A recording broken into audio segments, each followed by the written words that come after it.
का वो ज़िला है जिसको किसी समय में पंडित जवाहरलाल नेहरू जी ने इसको स्विट्ज़रलैंड कहा था।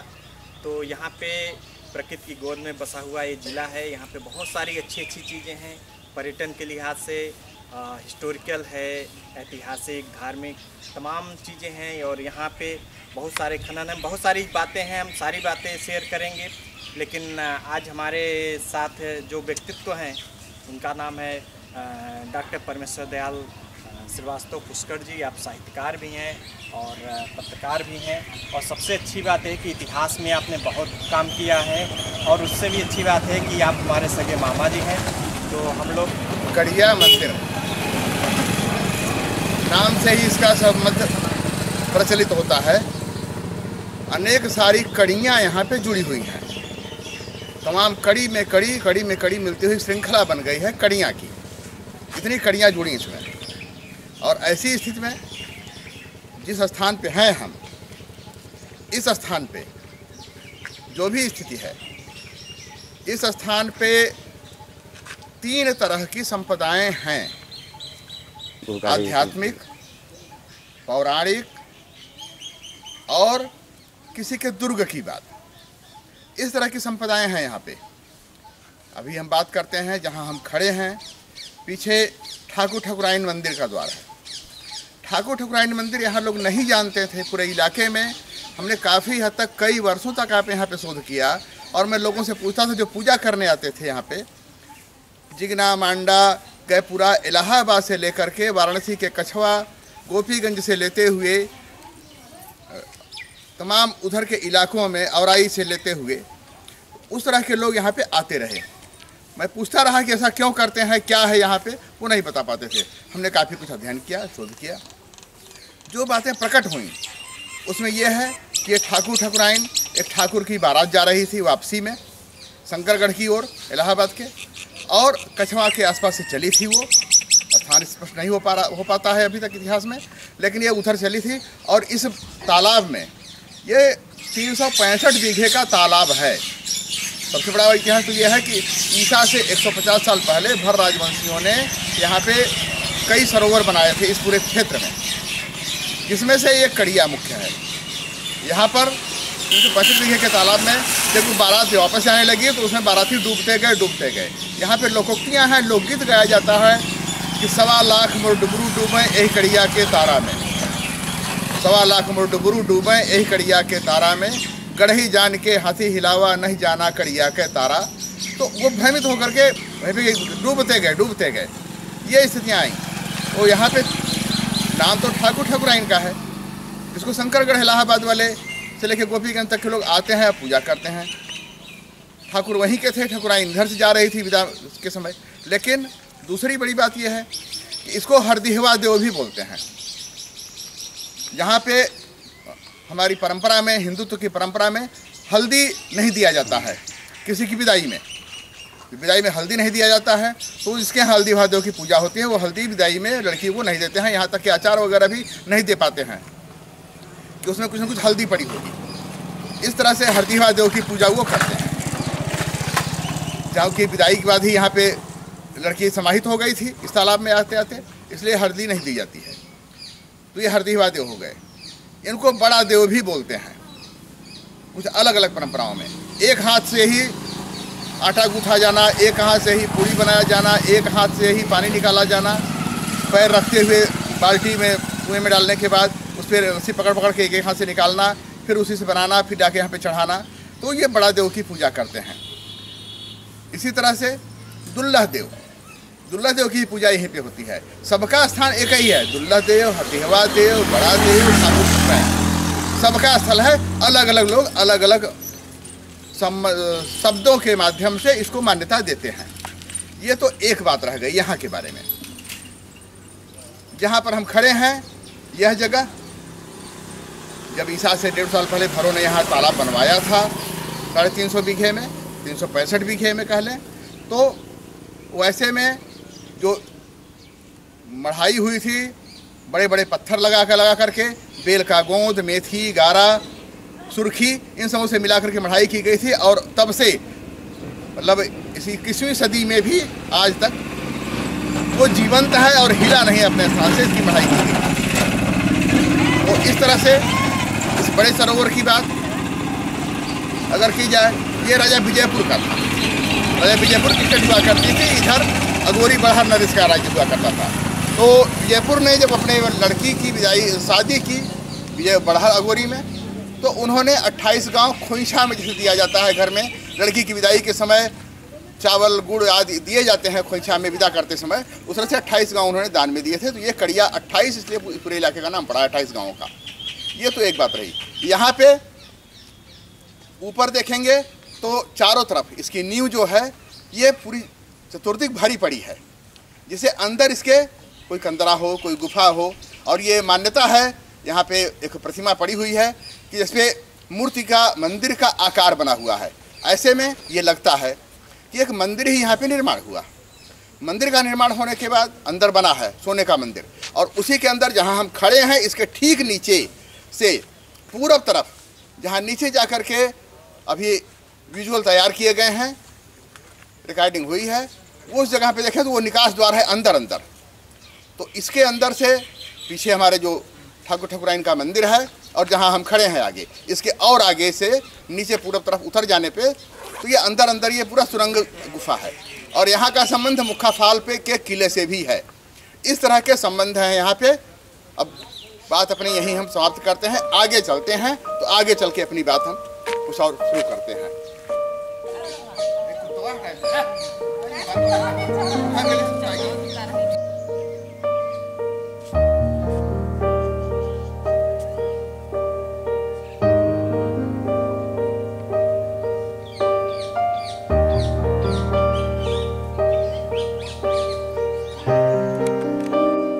बगल में आप देख रहे हैं के बगल में कौलेश्वरी धाम। जी। कौलेश्वरी धाम का मतलब होता है ये वाम मार्गी साधना का प्रमुख केंद्र है।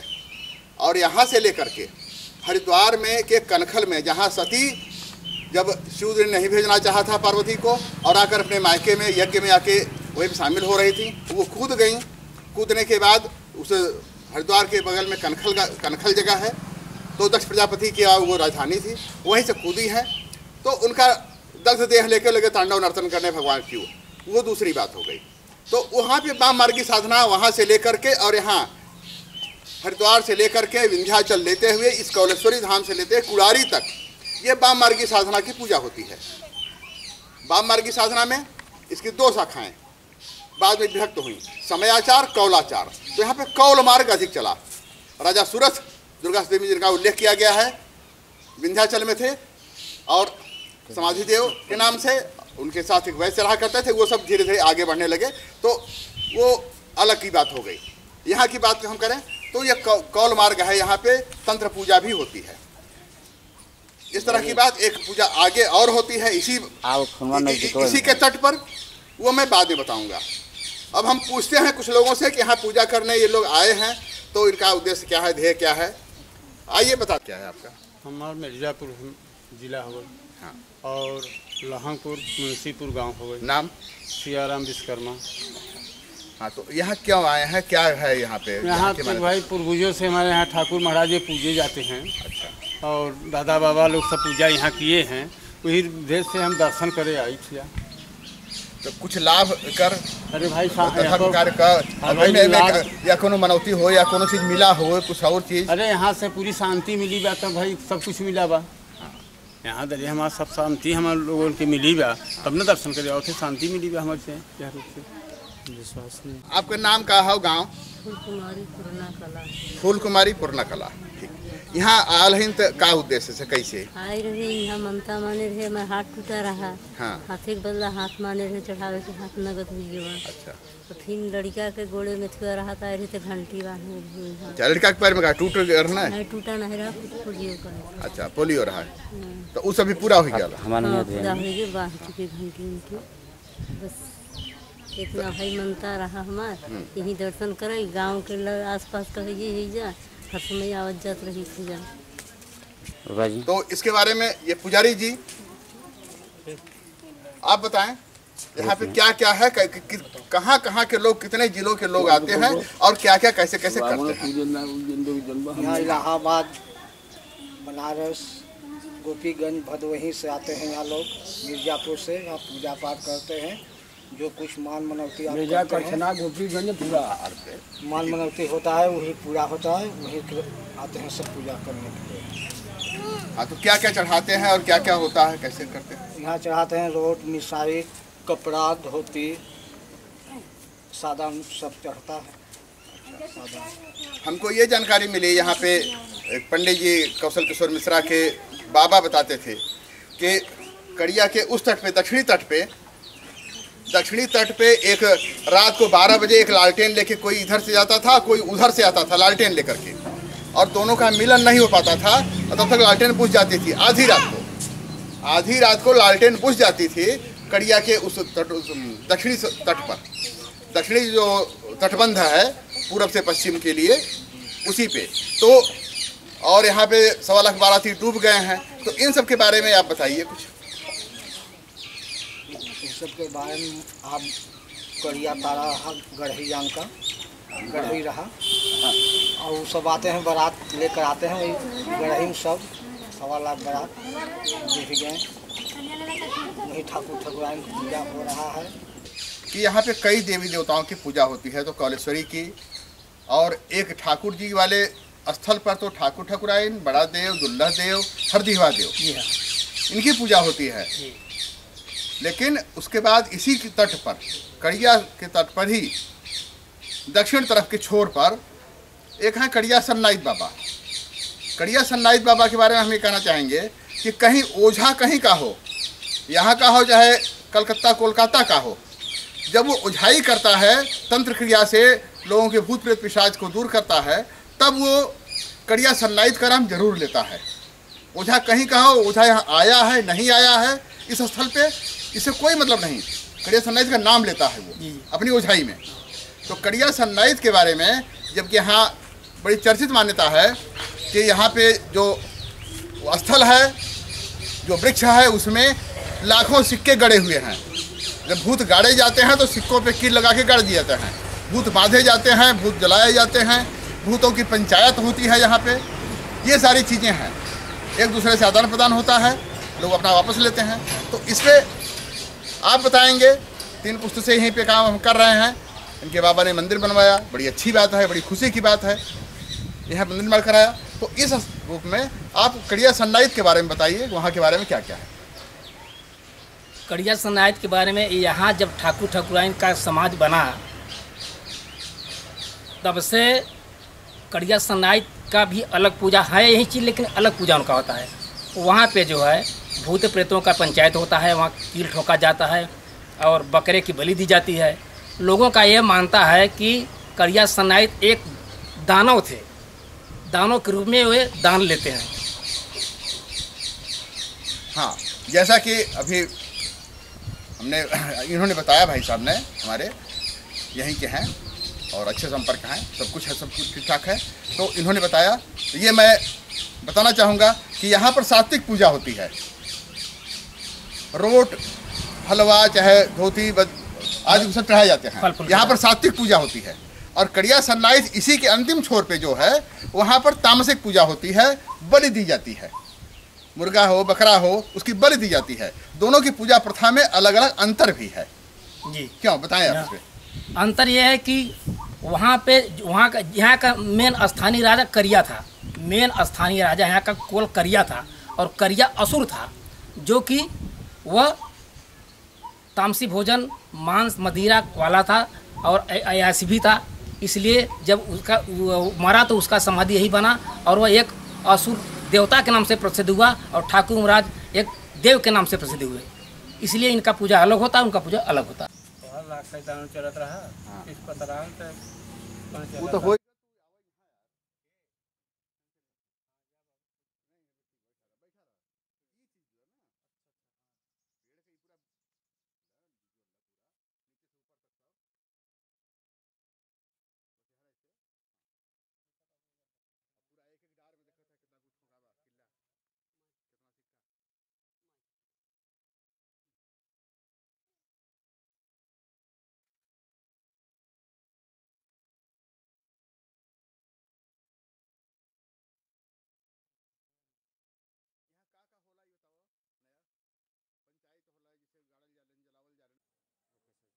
मैं रामानुधर द्विवेदी घोरावल से।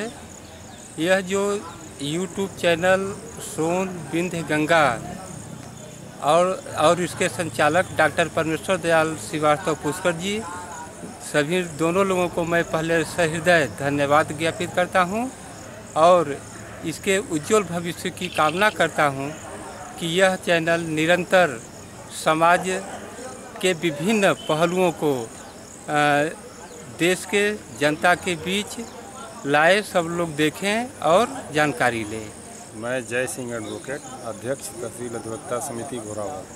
मैं विंध्य गंगा महोत्सव के लिए डॉक्टर परमेश्वर दयाल श्रीवास्तव जी को बहुत बहुत धन्यवाद तथा उज्जवल भविष्य की कामना एवं इस चैनल के लिए अग्रिम शुभकामनाएँ। भविष्य में पूरे विश्व में जन जागरण के रूप में फैलाने के लिए बहुत बहुत बधाई। धन्यवाद। गंगा के लिए सब लोगों को हार्दिक शुभकामना। यहाँ की दुर्गम पहाड़ियों में बसी है सोनभद्र, तमाम जंगलों पुराने यहाँ पे बहुत ही जंगली जानवर और वनवासी लोग रहते हैं। यहाँ पे एक मुख्य फाल है जो निरंतर यहाँ पे झरना गिरता रहता है। इस झरने के नीचे एक फॉसिल्स है जो बहुत ही हजारों वर्षों पहले का फॉसिल्स है, जिसको देखने में ये लगता है कि बहुत ही सुंदर और अच्छे तरीके से बनाया गया है। जो इसका अभी तक यह धूमिल नहीं हुआ है, इसका जो बनावट है। हम लोग ये जान नहीं पाते कि किस रंग से लोग बनाए हैं कि अभी तक इसका रंग ही धूमिल नहीं हुआ। आप लोगों को सोन विंध्य गंगा की तरफ से हार्दिक शुभकामना। जय हिंद, जय भारत।